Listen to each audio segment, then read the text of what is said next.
So today, lads, we're going to be talking about something that is always annoys me talking about. It always annoys me talking about this because obviously it's got to be talked about because the WNBA is a basketball league.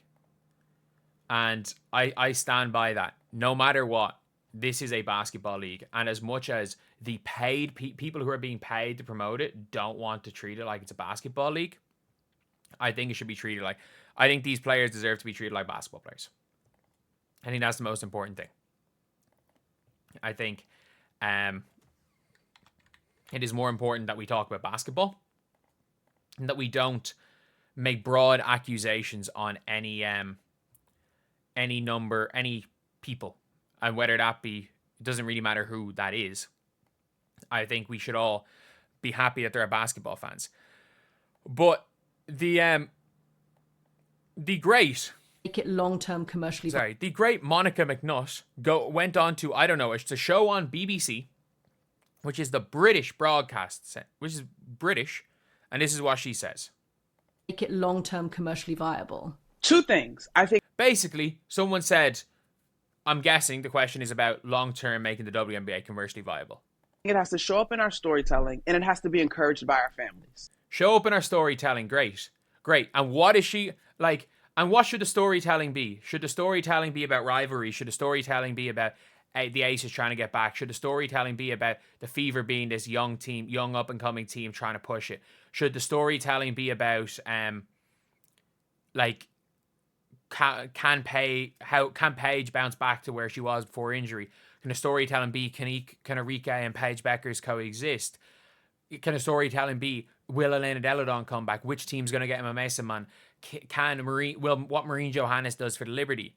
Or will the storytelling be about the race of the best of the face of the league? You can take your guess.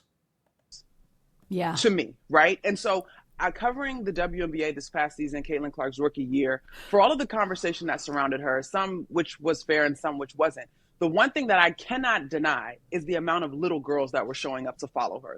Great. That is great. So far, we're good.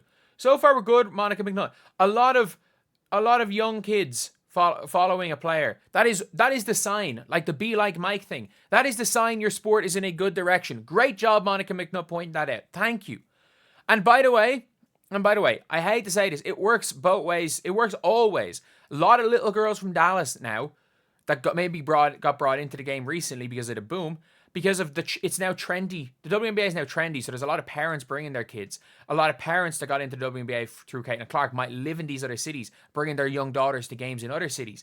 And you're seeing how many young girls are fans of Arike, how many young girls are fans of Angel, how many young girls are fans of Sabrina, of Asia from Vegas. Like, it's a really good thing. Obviously, look, this whole thing really did kickstart from Caitlyn Clark, and that's fine. But it's an objective good thing. It's fine that she has the most fans. Because everyone has more fans. Girls with their parents and the fervor and the energy there. Why her? Same thing. Why her? Well, because she shoots the ball from 40 feet. Just about to say same thing for Angel Reese when I had a chance to cover their games. But I think Caitlyn represented, and again, some of this to me probably is not fair to her because it was not anything that she said or was truly based on her personality, but she was a white girl from the middle of America. And so she represented a whole lot to a lot of people, whether that is truly what she prescribed to or not. So you basically said Caitlyn Clark represented the racists. That's why she's thing. Because, by the way, like, it is because it is an issue saying that's not what she prescribed to. If you didn't have an issue with that demographic and you weren't accusing that demographic of being something, there's absolutely no issue with saying, I don't know, let's just say hypothetically, Hanju was the best player, and it boomed, and it was like, why was it her? And it's like, well, you know, she represented a whole group of people. China, like, he represented 1 billion people in China. Of course, she was going to be the biggest star in the league. Like, you wouldn't say, you know, some of that's not. It's not her fault. She represents China. I mean, look, she represents China. She's the biggest, but like, that's not her fault. You wouldn't talk about that like that.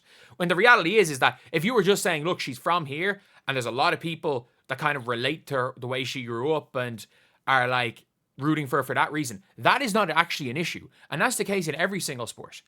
That is the reason why they're hometown heroes. They're a reason why people, like a lot of people like the story of Caitlyn Clark going to her local school and making them basically turn them into one of the best schools in the country. That's a legitimate story, which there's no problem. But to add the asterisk of, well, Caitlyn, it's not Caitlyn's fault that this happened, means that you actually have a problem with that, which means you have a problem with those group of people. And by the way, none of that is why there's a bunch of little kids. If you the people you have a problem with, Caitlyn Clark is not she's literally, they hate her too. They hate her too. You just want to say Caitlyn's only popular because she's white, and that's fine. That is fine. Go out and say it. Say it with your chest. Say it with your chest. Go out and try to make that argument. And imagine being are you not embarrassed with that? Are you not embarrassed? This is in 2015 when Steph Curry took over. It's the style of play. We've seen it before in the men's side. It is when somebody has a style of play that people really want to tune into, really want to watch, and makes people excited to tune in, they will watch. People watch Steph Curry. It's a reason why in 2019, 2020, how hyped Trae Young was. We can't forget how much sophomore season Trae Young had, because Trae Young was doing some of these things. Obviously, as time went on, Trae Young his team started losing. But do we not remember how hyped Trae Young was when he was going on that playoff run? It is exciting, dynamic guards are what captures the imagination. Are you not embarrassed to be a basketball person to make that and to try to make that argument? Are you not embarrassed, Monica McNutt? And I mean that. Are you not embarrassed? Are you not embarrassed that you've got the most exciting player in the league and you have relegated her to the color of her skin and where she's from? Are you not embarrassed to be saying you cover the sport and you're trying to cover the sport positively and relegating a player to that? And by the way, this doesn't get any better. We can all say she is a dynamic basketball player and a force both on the court and the marketing sense. Leave it at that. But I do think, same thing with folks that may have fallen in love with Angel Reese that may or may not have agreed with everything they had to say either. That's equally as embarrassing. I'm sorry, it's equally as embarrassing. You have, again, essentially relegated Angel Reese and Caitlyn Clark to the color of their skin. Are you not embarrassed? These are good basketball players both good basketball players in their own right. And again, one of them is clearly much further along than the other. There's no question about it. One is a perennial MVP candidate, and the other is as a rookie was an all-star. And if any improvement, if she learns how to make layups, she becomes a perennial all-star. If she gets a mid-range shot, she becomes a fringe all-WNBA player. And if she can somehow develop a mid-range and a three ball, she becomes a perennial all-WNBA player.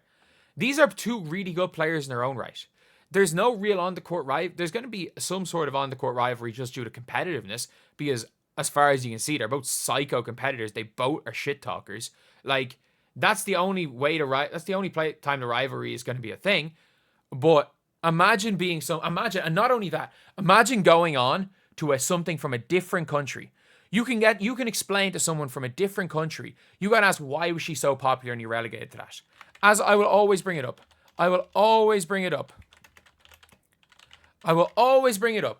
I'm sorry, I'm very, very sorry to Monica McNutt.